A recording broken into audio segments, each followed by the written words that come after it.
This conference will now be recorded. गुरुवासरः अथवा बृहस्पतिवासरः पौषशुद्ध अष्टमी दिनांक 21 जानेवारी 2021 माधव निदान मधुकोष्टिका कोष्ठशाखा दिगति शंखं चक्रं जलौकान् ददतमृतघटं चारुदोर्भिश्चतुर्भिः सूक्ष्मस्वच्छातिहृत्यां शुकपरिविलसन् मौलिमं भोजनेत्रं कालाम्भोधोज्ज्वलाङ्गं कटितटविलसच्चारुपीताम्बराढ्यं वन्दे धन्वन्तरिं तं निखिलगदवनप्रौढदावाग्निलीलम् प्रौढदावाग्निलीलम् ब्रह्मणो हि समारब्धामात्रेयाद्येषु पूजिताम् अस्मदाचार्यपर्यन्तां वन्दे गुरुपरम्पराम् आयुर्वेदरतं वन्दे मातुवाख्यं महागुरु आयुर्वेदामृतं सर्वं शिष्येभ्यो यः प्रदत्तवान् द्रष्टाज्ञानी दृष्टकर्मा कृतकर्मा तथैव च अध्यापको विश्वश्रेष्ठो महान् संशोधकस्तथा गुणैरेतैः समुदितैः यथार्यं ततनोति सः समृद्ध्यर्थं हि कार्यस्य वयं नु प्रयतामहे सरस्वत्यै नमो यस्याः प्रसादात् पुण्यकर्मभिः बुद्धिदर्पणसङ्क्रान्तं जगदध्यक्षमीक्षते आत्रेयं प्रथमं वन्दे आयुर्वेदे जगद्गुरुम् आयुर्वेदामृतं सर्वं गृहीत्वा हि सुरेश्वरात् अग्निवेशादिकेभ्यो यत्र यच्चत्वं सत्तमः प्रथमं तन्त्रकर्तारम् अग्निवेशं नमाम्यहम्।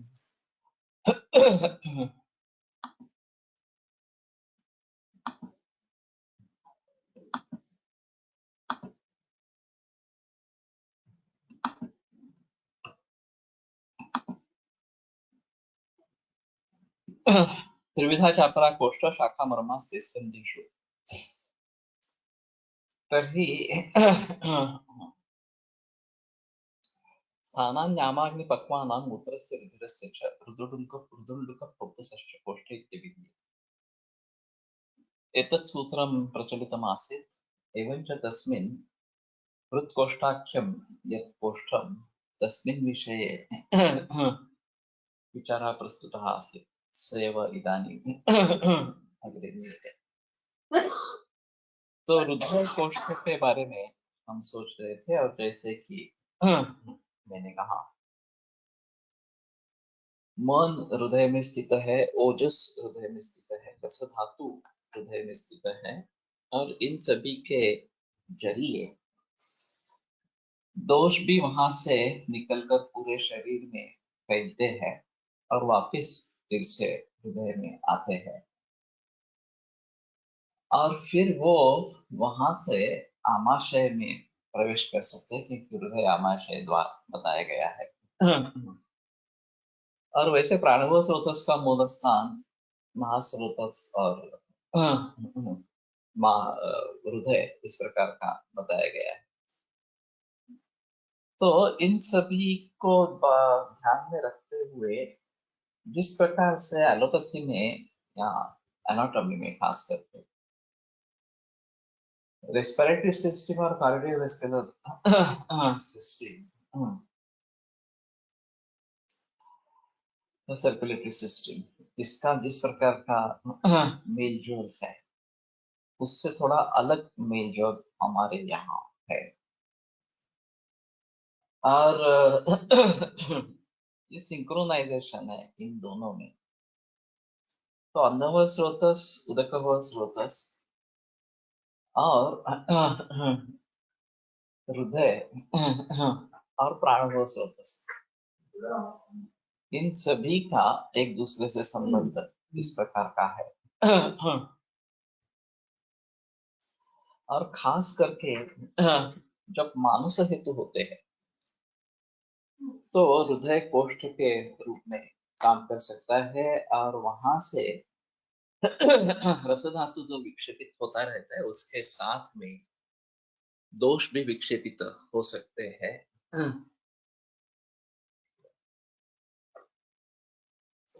और वो फिर हृदय में प्रवेश करके वहां से जो आमाशय महास्रोतस में कोष्ठ है उपस्थित कोष्ठ है,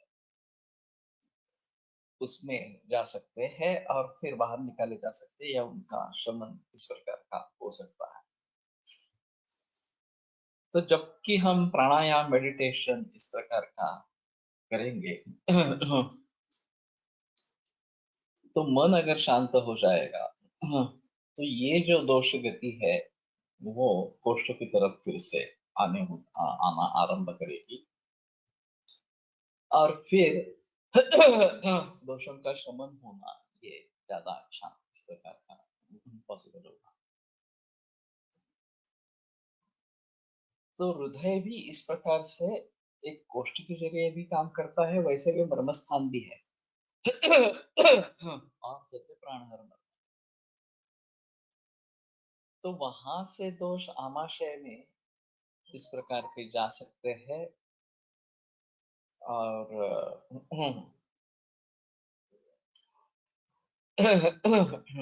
विद्वत्वान मारुतस्य आमाशय से हृदय में भी आ सकते हैं, जो heart attack, cardiac myocardial infarction वगैरह वगैरह जो बताते हैं, तो उसमें दोष हृदय मर्म के आश्रय लेकर, हृदय मर्म में आश्रय लेकर इस प्रकार की तबाही मचा सकते हैं।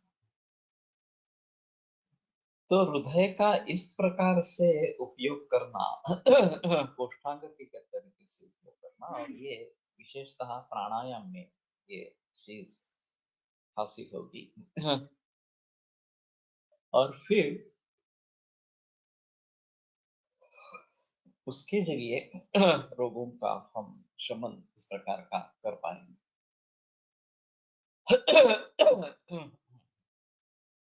जैसे कि मैं उस दिन बता रहा था कि अंतः कुंभक जब करते हैं तो ये फुफ्फुस एक कोष्ठ जैसा कुंभ जैसा काम करता है, और वहां से वायु पूरे शरीर में फैलता है, और जब वही कुंभक करते हैं प्रच्छन्न विधारणाभ्याम व प्राणस्य, ये जो चित्तवृत्ति निरोध के लिए पतंजलि ने बताया, तो वायु को छोड़ देना और धारण करना, वही कुंभक करना, तो इससे दोष फिर से फुफ्फुस में इस प्रकार के आ जाएंगे और बाहर निकाले जाएंगे। उच्छ्वास जब होगा तो बाहर निकाले जाएंगे। तो इस तरीके से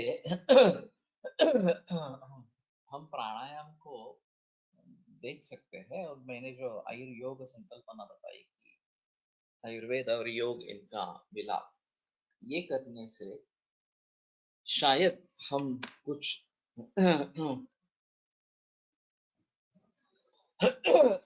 स्वास्थ्य के बारे में, रोगों के बारे में प्रकाश डाल सकेंगे, और वो अभी के जो तरीके हैं देखने से उससे अलग इसका तरीका इस प्रकार का होगा। तो रुक ये है, फिर आगे बात होती है उंडुक की। ये थोड़ा अजीब मामला है वैसे अंतकोष्ठ महास्रोता अम पक्वाशयाश्रय, तो आमाशय, पित्ताशय या पक्षमानाशय और पक्वाशय, ये तो तीन आशय है ही। तो पक्वाशय के होने के बावजूद भी उंडुक ये अलग बताया गया इस प्रकार से। यकृत समन्तात् कोष्ठं च तथांतराणि समाश्रिता उंडुकस्थं विभजते मलं मलधरा कला, इस प्रकार से मलधरा कला के बारे में वर्णन आता है। तो मलधरा कला यकृत समन्तात् कोष्ठं तथा अंतराणि समाश्रिता, इन सभी का आश्रय लेकर रहती है, और उंडुकस्थम मलम विभजत, उंडुकस्थ जो मल है उसका विभजन करती है। पुष्यन्ति तो आहार अर्थात ये 28वें अध्याय का पहला सूत्र है। तो निमित्तस्तु रसः क्षीणाभिवृद्धानां धातूनां साम्यं निर्वर्तयति। किट्टंच मलानाम एवमेव, किट्ट भी मलों का इसी प्रकार के साम्य निर्माण करता है, मेंटेन करता है। उसको, ऐसा वहां पे बताया गया। अब जैसे धातुओं के परिपोषण का एक क्रम बताया गया कि रसातत्व मौसम मौसम उसके साथ में उसके मल भी निर्माण होते रहेंगे। कफ पित्तम मलाह के शुगर स्वेदन और कमोन करो मच, ये जो बताया गया। और ये सभी काम करने वाला रसधात्मग्नि, रक्तधात्मग्नि, मांसधात्मग्नि वगैरह इस प्रकार के अग्नि हैं। तो वास्तव में जो आहार और रस निर्माण होगा उसी से आगे ये सब सिलसिला चलता रहना चाहिए। लेकिन जब किट्टंच मलाना एवं एवं इस प्रकार से कहते हैं तो इसका मतलब पित्त का भी एक अग्नि है या मलों के भी अग्नि है। और वो भी उसमें हिस्सा लेते रहते हैं, और जो मल स्वरूप भाग निर्माण हो रहा है उसकी भी एक साइकिल है या उसकी भी एक चेन है जो धातुओं के मलों को निर्माण करती हुई आगे चलती है। तो किट्ट जो है वो घन किट्ट पुरुष और द्रव किट्ट मूत्र, इस प्रकार का पक्वाशय में जो किट्ट निर्माण हुआ, और ये मलधरा कला मल को विभक्त करने वाली इस प्रकार की है। तो उसमें घन किट्ट जो पुरुष बना वो तो पक्वाशय से बाहर निकल जा रहा है। द्रव किट्ट जो मूत्र बना आगे, उससे बस्ती या मूत्राशय की आपूर्ति होती रहेगी। लेकिन ये जो मूल किट्ट है वही रसादी धातुओं के जो विभिन्न मल है उनकी पुष्टि करता रहता है जब कभी जरूरत पड़े इस प्रकार से। तो ये समझना काफी मुश्किल है कि ये कार्य कैसे होता होगा। संभवतः आहार रस जो निर्माण हुआ उसमें किट्ट का भी कुछ अंश होगा, ये केवल आहार रस नहीं होगा। और जैसे रसधात्मग्नि की क्रिया होगी वैसे रसमल कफ की का भी अग्नि होगा और उसकी भी क्रिया होती रहेगी। और आगे जो रक्त पोषक अंश बनेगा उसमें भी सार और पित्त थोड़ी मात्रा में पित्त इस प्रकार का बनता रहेगा और उससे पित्त की निर्मिति होगी। आगे जो मांस पोषक अंश बनेगा उसमें भी यही सिलसिला चलता रहेगा। तो सार पित्त विभेषण तो हो गया। और सार पर आगे की प्रक्रिया हो रही है। लेकिन अगर किट्टंच मलानाम एवं एवं इस प्रकार से अगर बताते हैं तो संभवतः उस सभी में किट्ट का थोड़ा थोड़ा अंश रहता है, और जो धात्वग्नि की प्रक्रिया होती है उसी समय मलाग्नि की भी प्रक्रिया होती होगी, उसका कन्वर्जन होता रहेगा। मल के अग्नि की भी चिकित्सा का कंसेप्ट आया है। अगर सभी भाव जो है अन्न अंतरण स्रोतों से विनिर्मित, स्रोत के बिना निर्माण नहीं होते हैं, सिर्फ ये मूल धातु का ही स्रोत जिससे मल बनता है या किट्ट का भाग भी लेकर मल बनता है उस धातु का, ये एक अहम सोचने का इस प्रकार का विचार है। और दूसरी चीज इसमें ऐसी है कि हम तो ये समझ सकते हैं कि आहार रस निर्माण हुआ और उसमें अगर दोष है वो आगे आगे परिवर्तित इस प्रकार के होते जाएंगे, या पूर्व धातु परम कुर्यात वृद्ध क्षीणश्च तद्विधम, पूर्व धातु अगर बढ़ गया है तो आगे वाले धातु को बढ़ाएगा, पूर्व धातु कम हो गया तो आगे वाले धातु को कम करेगा, इस प्रकार के जैसे है। वैसे दोष भी एक धातु से दूसरी धातु में इस प्रकार से जा सकते हैं।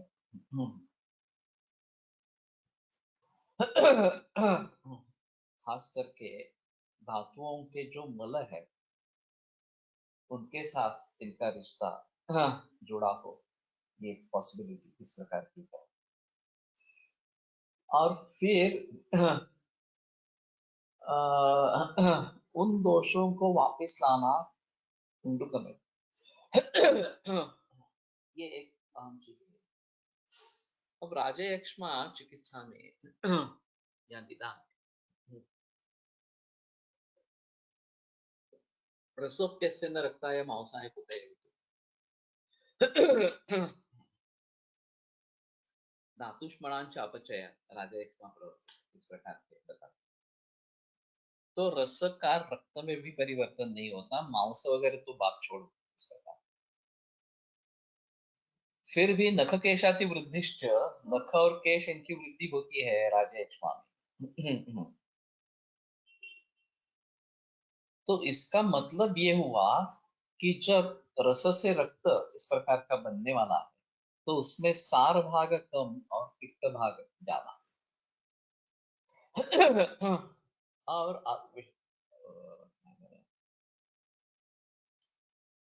तस्मात् पुरुषम संरक्षम विशेषात राजयक्ष्मा। तो उसके अन्न से उपस्तब्ध सशकृता केवलम वर्तते क्षे, वो मल के आधार पर ही जीता है। पुरुष की निर्मिति ज्यादा होती है, किट्ट ज्यादा निर्माण होता है और सारभाग कम निर्माण होता है।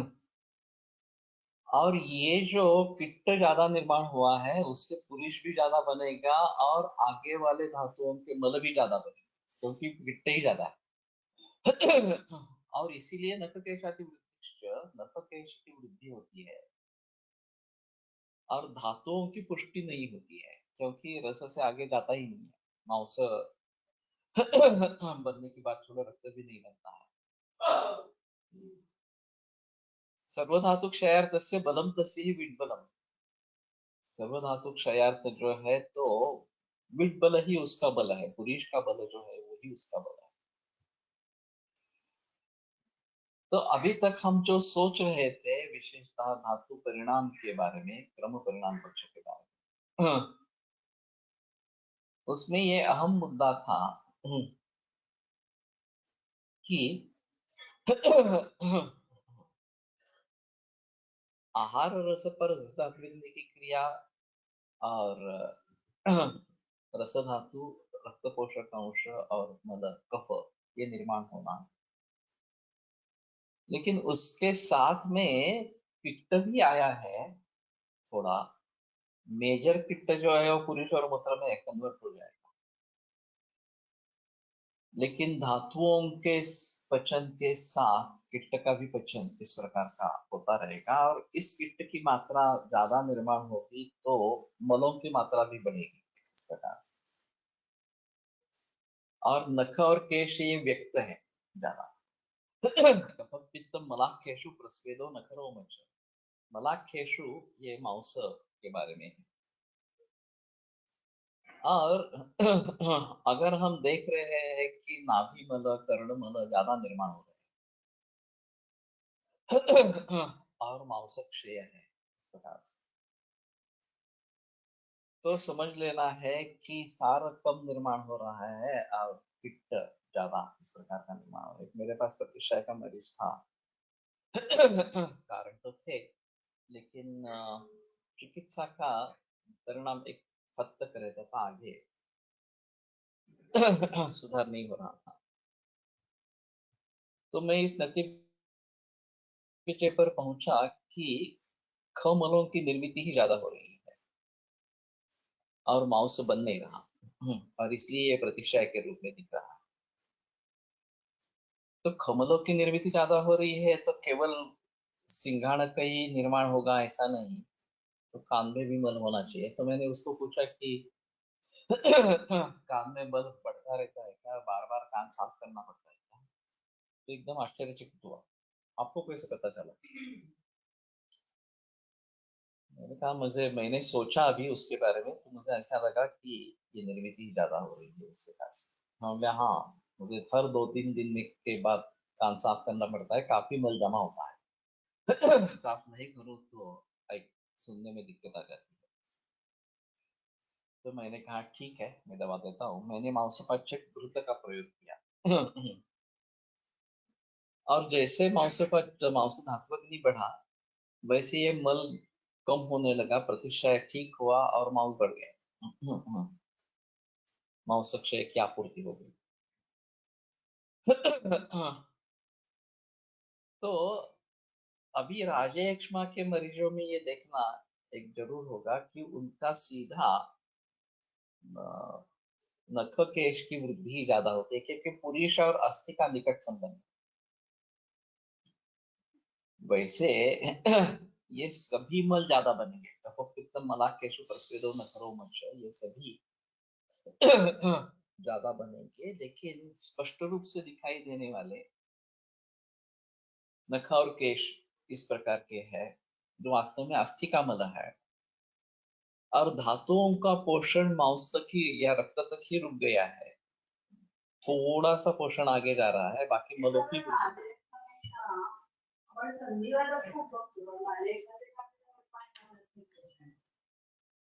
संधिवात में क्षय होगा ऐसा नहीं बता सकते। हाँ, अस्थि क्षय की बात करते हैं। हाँ।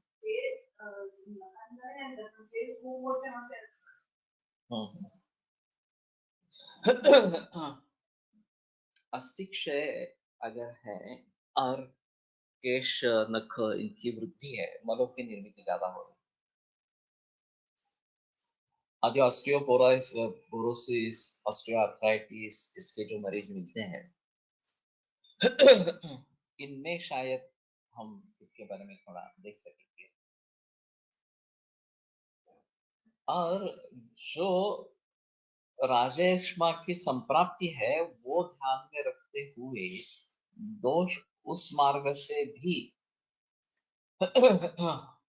अगले अगले धातुओं में जा रहे हैं, और वहां से उनको फिर से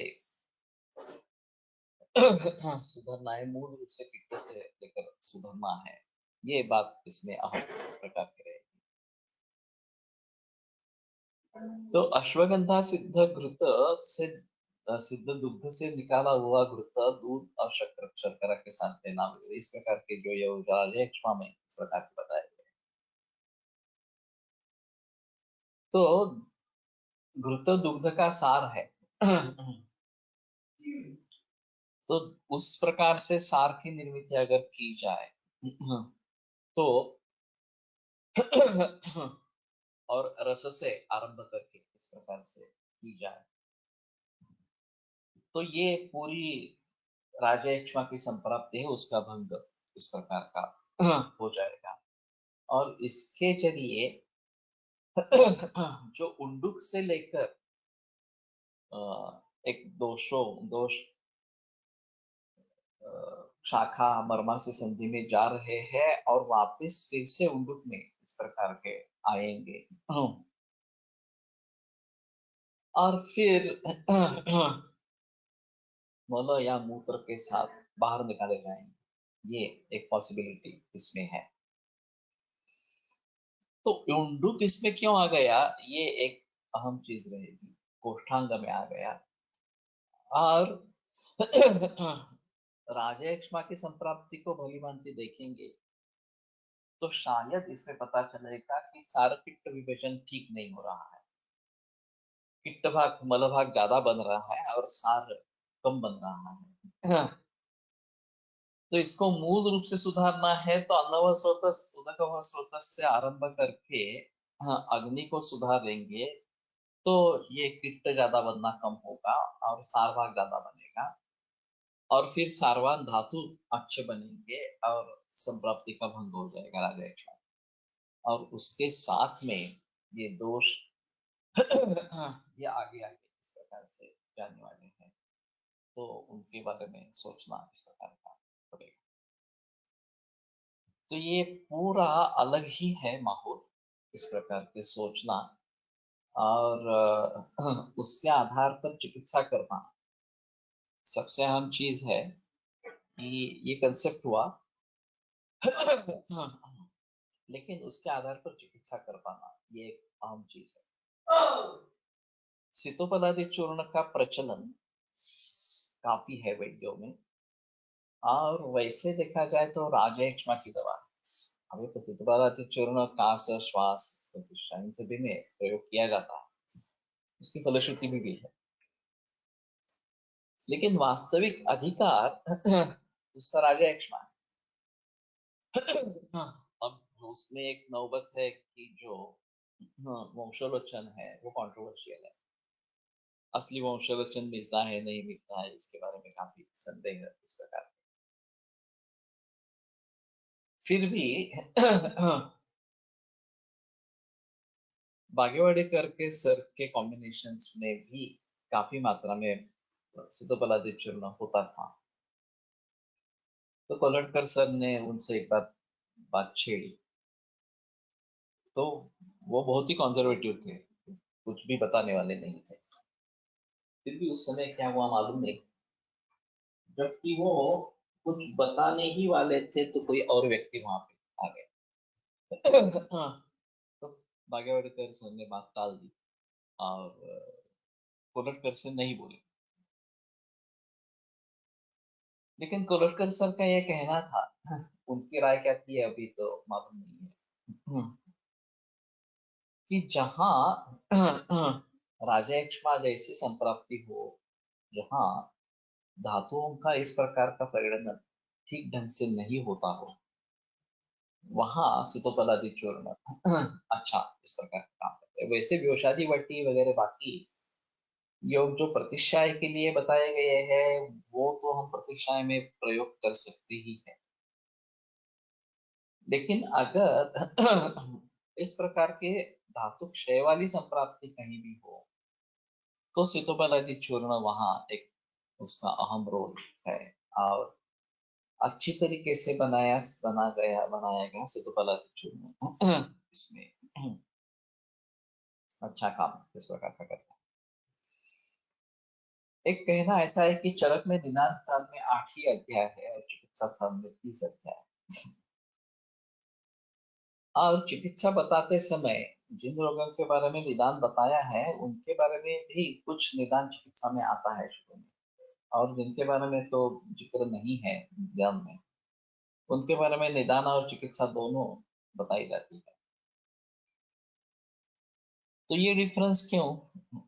भागवत वगैरह ग्रंथों में निदान में 16 अध्याय है और वहां 22 अध्याय है, चिकित्सा स्थान में 22 अध्याय। लेकिन यहाँ राजयक्ष्मा, छर्दी, रुद्र, कृष्णा वगैरह सब एक अध्याय में निदान में बताया गया, वहाँ चिकित्सा अलग अलग इस प्रकार की हो गई।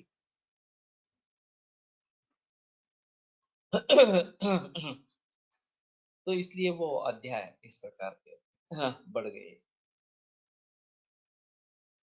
तो लोगों का ये कहना है कि जितनी भी संप्राप्तियां हो सकती है वो सभी निदान स्थान में वर्णित है। अगर आप निदान की दृष्टि से देखना चाहते हैं तो चरक का निदान काफी है। चिकित्सा की दृष्टि से देखना है तो चरक की चिकित्सा इस प्रकार से देखनी पड़ेगी। तो नैदानिक दृष्टिकोण और चिकित्सक दृष्टिकोण ये अलग अलग इस प्रकार का हमें सोचना चाहिए। मेधधातू आणि उंडुक यांचा आश्रयाश्रयी संबंध आहे का? मूत्र निर्मिती प्रक्रियेमध्ये याचा विचार करता येईल का? सोच सकते हैं अगर किडनी फेलियर जैसे विकारों में हाँ, हमें ये भली भांति प्रतीत होता है कि क्षय हो रहा है इस प्रकार से। और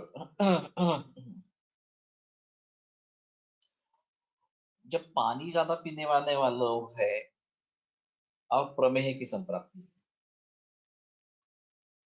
तो बहुद्रवा श्लेषमात्र दोष विशेष ऐसा अगर प्रमेह के बारे में बताते हैं तो पानी कम करना उनके लिए आवश्यक है। लेकिन जो पानी शरीर में पहले से ही मौजूद है उसको निकालने के लिए श्रम करने पड़ेंगे शरीर को, और प्रभुता विलंब उच्चता ये होता रहेगा। लेकिन जब किडनी फेलियर आरंभ हो जाता है तो क्या स्थिति रहती है? मेरे हिसाब में सभी का संबंध अग्नि से तो है ही। हाँ, अग्नि का विचार करना बहुत जरूरी इस प्रकार का है, लाइफस्टाइल को सुधारना ये बहुत जरूरी इस प्रकार का है। जब वो सुधरेंगे तो शायद धातु के पोषण का क्रम भी सुधरेगा, मलों के पोषण का क्रम भी सुधरेगा, और योग्य मात्रा में मूत्र निर्माण होकर बाहर निकाला जाएगा। अब जब डायलिसिस शुरू करते हैं तो dialysis is killing of kidneys, ये एक नेफ्रोलॉजिस्ट ने बताया। तो और वो दिखाई भी देता है कि जैसे डायलिसिस और आगे बढ़ता रहता है, ज्यादा दिनों तक चलता रहता है, तो मूत्र का निर्माण बहुत कम हो जाता है, किडनी फंक्शन करना पूरा बंद ही कर देती है। और 2-3 बरस डायलिसिस चलता है तो मूत्र की निर्मित होती ही नहीं है, जो भी क्लेद है वो केवल डायलिसिस से ही बाहर निकालना है। तो यहाँ क्या हो रहा है एक्चुअली? मान लेते हैं कि किडनी का फंक्शन हैम्पर हुआ है, खून इसमें आ रहा है, किडनीज में आ रहा है, फिल्ट्रेशन नहीं हो रहा इस प्रकार से, लेकिन निर्मित ही कम हो जाती है मूत्र की। ये क्या नौबत है इस प्रकार से? और ये काफी मरीजों में देखा जाता है, दिन में 1 बरस 2 बरस 3 बरस इस प्रकार से लगातार डायलिसिस चलता रहता है, उनमें मूत्र निर्मित की प्रक्रिया ही खंडित हो जाती है।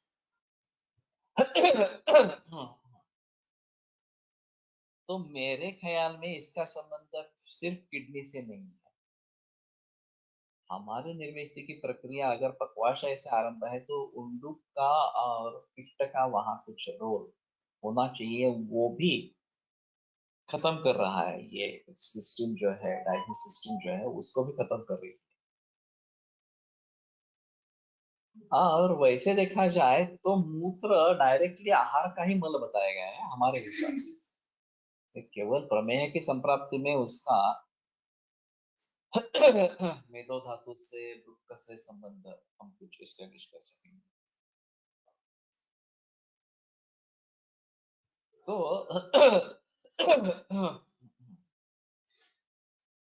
ये द्रव पित्त बनकर पूरे शरीर में फैल रहा है, और डायलिसिस के दरमियान खून का जो ये होता है, क्या बोलेंगे, फिल्ट्रेशन वगैरह इस प्रकार का होता रहेगा। तो वो क्लेद निकाला जाता है और उसको बाहर निकाला जाता है। तो सोचने की बात ये है कि सारपित्त विभाजन जो पक्वाशय में होना चाहिए, उद्दुक में इस प्रकार का होना चाहिए, और मल निर्माण होना चाहिए, वो कार्य वहां पे नहीं हो रहा, ऐसा हमें सोच लेना चाहिए। अभी ये सब किडनी पे डाल देते हैं, किडनी काम नहीं करे, किडनी काम नहीं करे। ये भी देखना चाहिए कि रीनल स्कैन में खून किडनी में आता ही नहीं है क्या?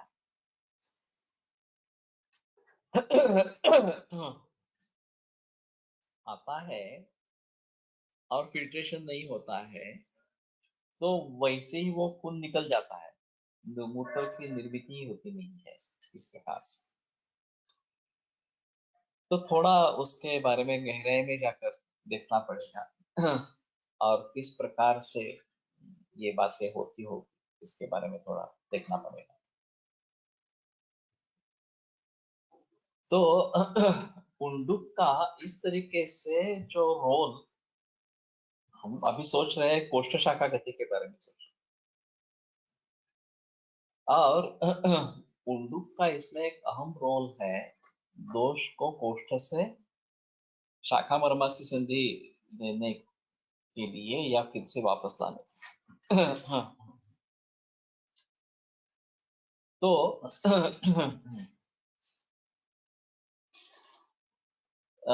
उसके बारे में कैसे सोचेंगे ये एक अलग चीज इस प्रकार की रही. केवळ आयुर्वेदिक चिकित्सेने राजयक्ष्म बरा होऊ शकेल का? अजीब सवाल है. हमारे साध्या साध्यता के निकष है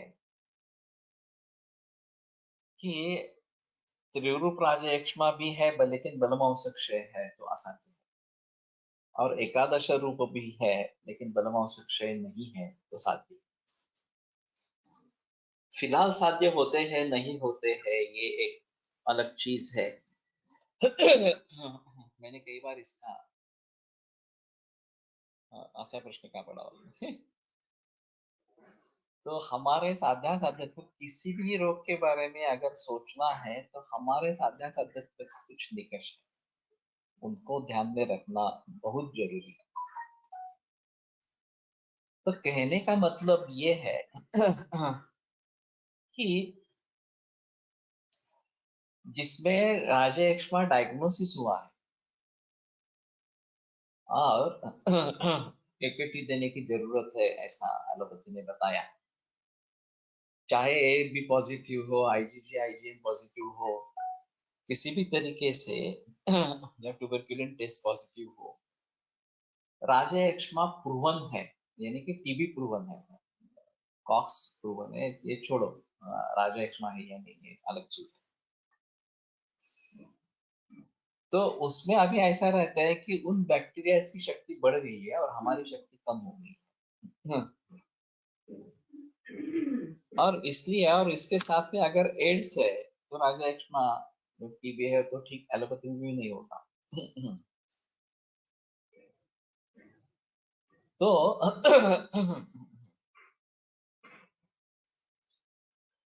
अभी इनको ट्रीट करना काफी मुश्किल होता है, काफी डिफिकल्ट होता है, ये बात उसमें संदेह नहीं है.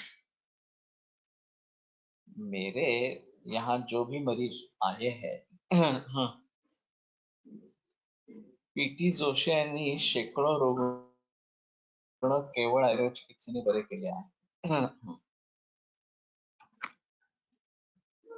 इसमें टीबी के होंगे ऐसा बताना मुश्किल है, लेकिन शंकर सिंह वगैरह से इन्होंने टीबी पर काम किया है, यानी कि जो प्रूवन केसेस ऑफ टीबी है उसमें काम किया है. वासायाम विद्यमानायाम आशायाम जीवितस्य स रक्तपित्ती क्षयी काशी किमर्थम अवसित, ये वासा की प्रशंसा करने वाला श्लोक है. तो उसके आधार पर वासा का सभी तरीके से प्रयोग करना यह उनका था. चूर्ण देना, उसका स्वर देना, वासा लेह देना, वासा घृत दे देना, सभी तरीके से वासा का प्रयोग करना. तो उनके पास रिकॉर्ड्स है. एक्सरे, पहले वाला एक्सरे बाद में निकाला गया एक्सरे, और 3 महीने में मरीज ठीक होते हैं. अभी तो 9 9 महीने लगते.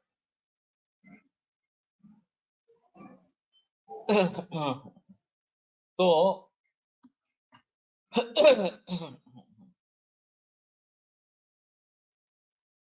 इसके बारे में अगर हम सोचेंगे तो राजयक्ष्मा चिकित्सा हो सकती है, नहीं होती है ऐसा नहीं है, लेकिन फिर भी ये दिक्कत वाली बात होती है और एक कांस्टेंट प्रेशर बना रहता है. जैसे किडनी फेलियर में कांस्टेंट प्रेशर डॉक्टर का बना रहता है कि डायलिसिस शुरू करो, डायलिसिस शुरू करो. वहां तो जान को खतरा है. राजयक्ष्मा में उतना जल्दी खतरा नहीं होता है, फिर भी डिटोरेशन होता रहता है. तो नहीं होंगे ऐसा नहीं है. मैं मानता हूँ कि बकरियों के संपर्क में रहे, ये एक अहम चीज आवश्यक रहेगी. राजयक्ष्मा अगर ट्रीट करना है, रियल ट्यूबरकुलोसिस ट्रीट करना है, और इस प्रकार के अनुभव लोगों की भी कुछ भी चिकित्सा लेने के बगैर केवल बकरियों के संपर्क में रहेंगे, उन्हीं के साथ रहेंगे, तो राजयक्ष्मा ठीक हो सकता है, टीबी ठीक हो सकता है, ऐसा लोगों का भी अनुभव है. आमाशय व पक्वाशय अवयव म्हणून घेता आहोत असा एक मतप्रवाह आहे की आमाशय म्हणजे ऊर्ध्वनाभी पट्टा, ज्यात यकृत आमाशय प्लिहा येते व पक्वाशय म्हणजे अधोनाभी पट्टा. नाभी अधःपट्टा ज्यात वृत्त बसती बृहदांतरे असा विचार केल्यास पक्वाशयात मित्र निर्मिती व त्यात वृत्तांचा रोल समजता येईल का? ये अभी हम इस प्रकार के मान रहे हैं, मानकर चल रहे हैं कि वृक्क में ही निर्मिति मूत्र की हो रही है और उसको आयुर्वेद में कैसे बिठाना है। इसलिए इस प्रकार से आता है। आमाशय और पक्वाशय ये संज्ञा ये अनर्थक है, ये भी एक मतलब है कि जब तक अन्न आम है तो उसको आमाशय कहेंगे, इसलिए ऊर्ध्व आमाशय और अधो आमाशय के जरिए स्टमक और डियोडिनम जेजुनम इलियम ये जो लघुवंत्र है उसके बारे में अधो आमाशय के रूप में सोचते हैं। और जब वो पक्व हो गया, कुंडुक में आ गया, सारपिट्ट विभाजन हो गया और पक्वाशय में वो जो आएगा पित्त, द्रव पित्त और उसका शोषण रहेगा, मूत्र उसमें से निकाला जाएगा और पुरुष घन पित्त जो है वो पुरुष के रूप में बाहर निकाला जाएगा। अभी ये स्थिति ऐसी है कि पचन की प्रक्रिया अगर लघ्वंत्र तक ही सीमित है, वहां तक पचन हो गया इस प्रकार। पक्वाशयन्तु प्राप्तस्य शोष्यमाणस्य वह्निना परिपिण्डितपक्वस्य वायुस्यात् कटुभावः। जो आहार इस प्रकार से पक्वाशय में प्राप्त होगा और अग्नि के द्वारा जिसका शोषण हो रहा है, जिस आहार का शोषण हो रहा है, यहाँ एक बात ध्यान में रखो, शोष्यमाण वह्नि नहीं है, शोष्यमाण अन्न है। जिसका शोषण हो रहा है वो अन्न है। ये अभी लोगों ने शोष्यमाण वह्नि वगैरह वगैरह इस प्रकार का अग्नि शोष्यमाण है इस प्रकार का बहुत सारा वर्णन शारीरिक क्रिया के किताबों में किया है, वो बिल्कुल गलत है। संस्कृत का ज्ञान नहीं है, यही इसके पीछे है। बकरियों के संपर्क से क्या होता है, इस स्मेल से, स्मेल का नहीं संबंध है। बकरियों को नेचुरल इम्यूनिटी है राजा एक्सा की या टीबी की, उनको टीबी कभी नहीं होता, तो वो हमें मिल जाती है और बकरियों का दूध भी लेना है, उसमें संपर्क में रहना है, ये भी है, बकरियों का दूध भी लेना है। अल्पानुपान व्यायाम कटुतिक्ता शनैर लघु आजम शोष ज्वर श्वास कास रक्त पित्ताति सार। तो शोष दूर करने वाला बकरी का दूध इस प्रकार का है। हाँ, उनको अच्छी इम्यूनिटी है, इसका फायदा हमें मिलता है। अभी जो कोविड-19 में कम्युनिटी इम्यूनिटी की, हर्ड इम्यूनिटी की बात करें, अगर ज्यादा कम्युनिटी इन्वॉल्व हो जाए, कोविड-19 से ग्रस्त इस प्रकार की हो जाए, तो हर्ड इम्यूनिटी डेवलप होती है, ऐसा कहना है। तो अगर कम प्रतिकार शक्ति वाला आदमी ज्यादा प्रतिकार शक्ति वाले आदमी के संपर्क में रहेगा, तो उसको खत्म करने का, उस रोग संसर्ग को खत्म करने का काम जिसकी प्रतिकार शक्ति अच्छी है वो करेगा और फायदा पूरे समाज को मिलेगा।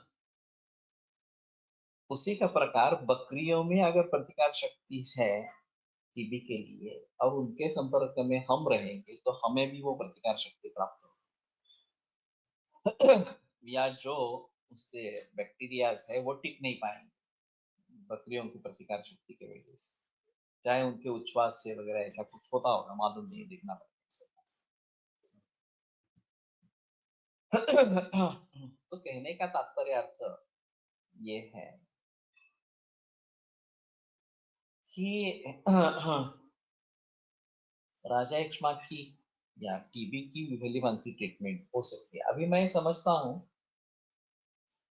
कि हम क्षय के बारे में बोलेंगे तो आयुर्वेदिक संप्राप्ति, राजा एक्समा के बारे में बोलेंगे तो आयुर्वेद की संप्राप्ति को लेकर बोलेंगे। अगर हम टीबी की बात करें, शंकर सिंह गिरासे ने जो किया है वो टीबी में आयुर्वेद की दवा किस प्रकार से सिद्ध होती है इसके बारे में प्रयास किया है।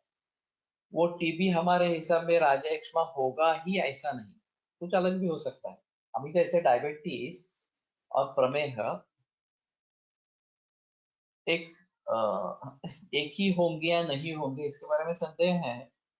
उनके हिसाब में जिसको डायबिटीज कहा गया, अगर कुछ भी लक्षण नहीं है तो उसको हम क्या प्रमेह कहेंगे? हम नहीं प्रमेह कहेंगे।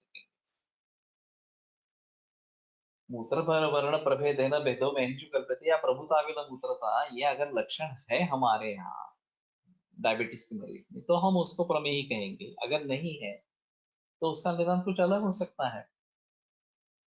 एक डॉक्टर सर ने एक अनुभव बताया था एक वैद्य का। ऐसे डायबिटीज का पेशेंट था, उसको उन्होंने लवण भास कर दिया था और उसकी शुगर लेवल नॉर्मल हो गई। तो सर ने पूछा कि लवण भास कर क्या हो गया? तो उन्होंने क्या, मेरा डायग्नोसिस अजीर्ण था इसलिए मैंने अजीर्ण ट्रीट किया, डायबिटीज का क्या हुआ मुझे मालूम नहीं है, मैंने वो सोचा ही नहीं था उसके बारे में। तो अगर हमारा निदान अलग है तो उस निदान को लेकर आगे जाना। हमें इसमें बह नहीं जाना। ये इसको टीबी कह रहे हैं तो टीबी है ऐसा पकड़ के, और टीबे है तो हम राजा एक्मा कहेंगे और राजा एक्मा की चिकित्सा देंगे, ऐसी कोई बात नहीं है। हमारे हिसाब में जो निदान होगा उस निदान को लेकर आगे चलेंगे। जो प्रतिशा की केस मैंने बताई वो तो एलोपैथी के हिसाब में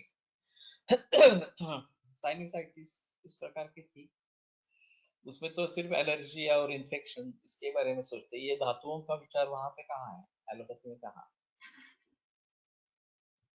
हम भी प्रतिशय के रूप में उसको सोच रहे थे, मैंने भी उसी के सहारे पहले सोचा था। जब ये बात बनी नहीं तो मैंने धातु के उपक्रम के बारे में सोचा और फिर उससे रिजल्ट मिल गया। तो हमारा निदान क्या है, ये एक अहम चीज है। और चाहे एलोपैथी का निदान हमारे सामने हो, फिर भी हमारा निदान क्या होगा? कम से कम दोष दुष्य अग्नि ये तो देखने हैं। चाहे आप लेबल कर पाएंगे नहीं कर पाएंगे अलग चीज, नाम उसको दे सकेंगे आयुर्वेद के किसी भी नाम का, वो अलग इस प्रकार का है।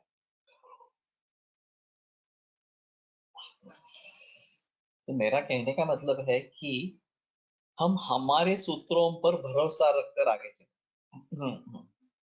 एनाटॉमी के लिए वो सिद्ध होता है नहीं होता है उसके बारे में हमें नहीं सोचना। मैंने आरडी लेले से बात की थी, मैंने बताया था। वो मुझे बता रहे थे कि कहाँ कनेक्शन है एनाटॉमी के हिसाब से कि दोष इस प्रकार से आमाशय में आएंगे, स्टमक में आएंगे। तो वोमन जो है वो सिर्फ स्टमक वॉश जैसा काम करता है, ऐसा उनका कहना है। मैंने कहा ऐसा नहीं है। अगर हाथ में कुछ कुष्ठ है और वोमन दे दिया, कुष्ठ कम हो गए, निकल गया, ये दिखाई देता। तो बोले मुझे एनाटॉमिकल कनेक्शन दिखाओ। मैंने कहा एनाटॉमी हमारी नहीं है, एनाटॉमी आपकी है, आपको सोचना है ये क्यों हो रहा है। हमारे हिसाब में शाखा से दोष कोष्ठ में आ गए, निकल गए, बस बड़े क्रुद्ध हो गए। क्या एनाटॉमी हमारी नहीं है, एनाटॉमी तुम्हारी है, ये बोलने को। वैसे चाइनीज में नेत्ररोगात दखलीचा खूप छान उपयोग होतो, वो तो ठीक है।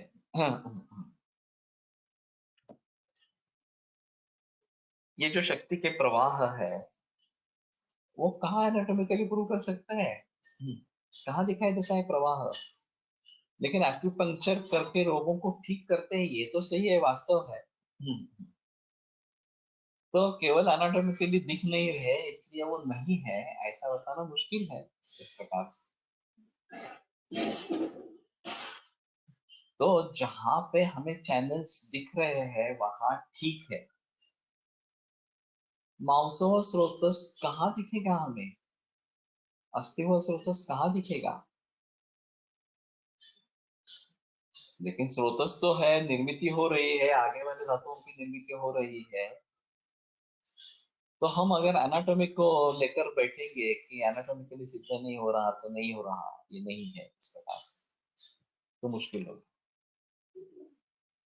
तो हमें हमारे सूत्रों पर भरोसा रखना बहुत जरूरी है, विश्वास रखना बहुत जरूरी है, और व्यवहार करना जरूरी उसके आधार पर। लोगों को कुछ नहीं चाहिए, लोगों को रिजल्ट चाहिए। अगर आप प्रैक्टिकली किडनी फेलियर को ट्रीट करते हैं, टीबी को ट्रीट करते हैं, तो आपको कोई पूछने वाला नहीं है आपने ये धात्वग्नि का विचार किया क्या, ये इन्फेक्शन का विचार किया क्या किया आपने। लोगों को चाहिए कि रिजल्ट मिले, वो ठीक हो जाए, that's all. One of my patient has HbA1c 11 without any lakshanas. As per your technique teachings, I said don't look for that finding. He is on Ayurveda medication, did Panchakarma also. Now he is scared of high value. How to approach such patients, sir?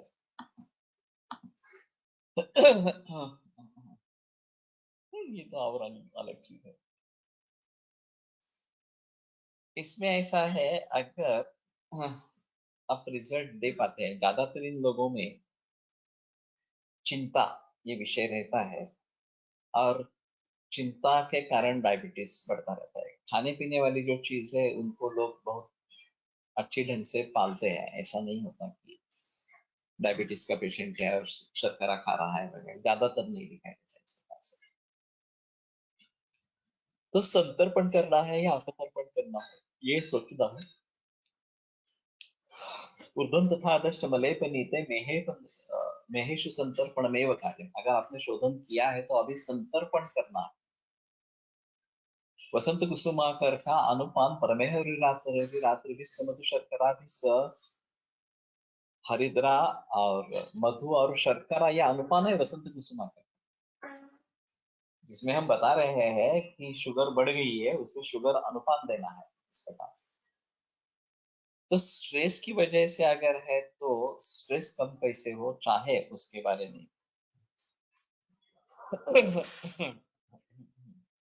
योगासन या योगा का प्रयोग करें तो ज्यादा बेहतर इस प्रकार का रहेगा। दादा हर्डीकर भी डायबिटीज को शर्करा का अजीर्ण मानकर ट्रीट करते थे, लेकिन शर्करा का अजीर्ण अलग ही है, प्रमेय को अलग मानते थे। ये सही है, तो हमारे हिसाब में डायग्नोसिस क्या है, ये एक अहम चीज है। अभी शर्करा कम करना, रक्त की शर्करा कम करना, HbA1c को नीचे लाना, ये काफी मुश्किल इस प्रकार का काम है। और खास करके जब ये टेंशन बना रहता है कि इतनी ज्यादा शुगर है, इतनी ज्यादा शुगर है, HbA1c इतना हाई है वगैरह, तो उसके बारे में अभी एक हम ये डीप लोअर करके आटा का प्रयोग कर रहे हैं। हमारी एक छात्र बनाती है। शिंबी धान्य विशेषतः मूंग आधा हिस्सा है और बाकी है, और भर्जित करके लेते हैं। उसका फॉर्मूला उसने सीक्रेट रखा है, ठीक है, लेकिन वो बड़े पैमाने पर वो प्रयोग कर रही है उसका। ये वास्तव में आया है सुनील इनामदार से। और रोटी या चावल कुछ भी नहीं खाने का, गेहूं की रोटी भी नहीं है और ज्वार की रोटी भी नहीं, चावल भी नहीं। सिर्फ इसका नॉनस्टिक पैन पे डोसा जैसा बनाना, और उसके साथ सब्जी या दाल ले सकते हैं। तो वो अगर लेते हैं तो शुगर कम हो जाती है। जुवेनाइल डायबिटीज में भी फायदा होता है, यह भी मेरे लिए बहुत ही अहम चीज है। जुवेनाइल डायबिटीज के पेशेंट्स कम उम्र के 15-16 साल से 25 साल तक, जो दिन में 3 बार इंसुलिन ले रहे हैं, उनका इंसुलिन छूट जाता है। बगैर इंसुलिन शुगर लेवल नॉर्मल रहती है। टाइप 2 में तो होता ही है। तो एक बार इस प्रकार से करेंगे तो HbA1c नीचे आ जाती है। फिर थोड़ा थोड़ा ये ज्वार की रोटी वगैरह शुरू कर सकते हैं। और मेंटेन कर सकते हैं। मेरे पास 14 तक इन HbA1c के मरीज है। इंसुलिन चल रहा है फिर भी इतना है इस प्रकार से। तो ये डी फ्लोर और ये बाकी संतर्पण अपतर्पण का विचार करते रहते हैं। तो धीरे धीरे नीचे आने लगता है और 6 तक भी आता है। समय लेता है। 3 महीने, 6 महीने, 9 महीने, बरस, इस प्रकार का समय लगता रहता है। लेकिन ये डी फ्लोर से सुधार होने लगता है और शुगर जनरल नीचे आ जाती है, HbA1c नीचे आ जाती है। तो ये लेकिन अभी अभी मूल रूप से डायबिटीज की चिकित्सा करते हैं यहाँ। मेरी किताब है, मेरे और सोहन पाठक की, चालते बोलते शुगर फैक्टर्स, मराठी में है। वो पढ़ो। और उसके साथ में सिम्टोमेटिक रिलीफ देने के लिए क्या करेंगे, ये थोड़ा सोचो। अभी लोगों की ये जरूरत है, मानसिक जरूरत है कि सिम्टोमेटिक रिलीफ मिल जाए। और सिम्टम्स इन्वेस्टिगेशन के जरिए जो सिम्टम्स है उसके बारे में देखना। फिजिकल सिम्टम्स हो या ना हो ये अलग चीज है, लेकिन मेरी शुगर हाई है और इसी से मानसिक तनाव बढ़ता रहता है। और उसमें रिलैक्सेशन अगर आ जाता है तो शुगर और जल्दी कम हो जाती है। तो कई मरीज ऐसे मिलते हैं कि इतना सब इंसुलिन वगैरह या एंटी डायबिटिक ड्रग लेने पर भी शुगर कम नहीं होती। तो मैं मानता हूँ यहाँ शरीर को जरूरत है शुगर की, इसलिए शुगर निर्माण हो रही है, खाने में कुछ नहीं है। तो ये टेंशन का नतीजा है, स्ट्रेस का नतीजा है। तो वो कैसे कम करें उसके बारे में सोचो। तो अभी ये डीप फ्लोर अलग मिल गया, जिसका प्रयोग मैं अभी काफी मरीजों में कर रहा हूँ। वैसे मेरी किताब आ गई, चलते बोलते शुगर फैक्ट्रीज, और जुवेनाइल डायबिटीज के पेशेंट बढ़ने लगे। टाइप 2 डायबिटीज में शुगर कंट्रोल के लिए कोई नहीं आता था। वो कहते थे कि हमारी दवा चल रही है, शुगर कंट्रोल है, किडनी फेलियर हो रहा है, रेटिनोपैथी हो रही है, उसके बारे में कैसे सोचेंगे। तो हमारा प्रयास उसमें लग जाता था, किडनी फेलियर को कैसे ट्रीट करें। लेकिन अब शुगर ज्यादा है इसलिए पेशेंट आ रहे हैं, फ्लक्चुएटिंग है इसलिए मरीज आ रहे हैं, टाइप 2 वाले भी आ रहे हैं, टाइप 1 भी वाले भी आ रहे हैं। तो ये थोड़ा बेहतर है कैंसर के हिसाब से। कैंसर में काफी स्ट्रेस रहता है और इमरजेंसीज रहती है, लाइफ थ्रेटनिंग कंडीशंस रहती है। इसमें अगर कीटोएसिडोसिस हो गया तो ही लाइफ थ्रेटनिंग का खतरा है प्रमेह में, या गैंग्रीन वगैरह ऐसा कुछ हो गया तो ही खतरा है। तो नहीं तो ये आप्य इस प्रकार का है। और भली भांति उसकी चिकित्सा करते रहेंगे तो मेंटेन हो सकते हैं। तो इन सभी के बारे में सोचना जरूरी होगा, और सबसे अहम है कि हम आयुर्वेदीय निदान करें। संतर्पणोत्तर डिसीज है या अपतर्पणोत्तर है, ये सोचे, उसके बारे में जिक्र करें। फिर संतर्पण करना है या अपतर्पण करना है उसके बारे में सोचना है। अगर प्रमेह में संतर्पण की आवश्यकता है तो संतर्पण ही देना है। शुगर कम करने वाली जो बहुत सारी दवाएं आयुर्वेद की भी अभी मिलती है वो भी नहीं देनी है। जिससे अपतर्पण हो जाए ऐसी चिकित्सा नहीं करनी है। बसंत कुसुमाकर या ज्यादा से ज्यादा हरिद्रा अमृत वगैरह इस प्रकार के योगों को चुनकर चिकित्सा करनी है। अपतर्पण करने वाले जम्बू वगैरह इस प्रकार के या वात वात को बढ़ावा देने वाले इस प्रकार के प्रयोग नहीं करने।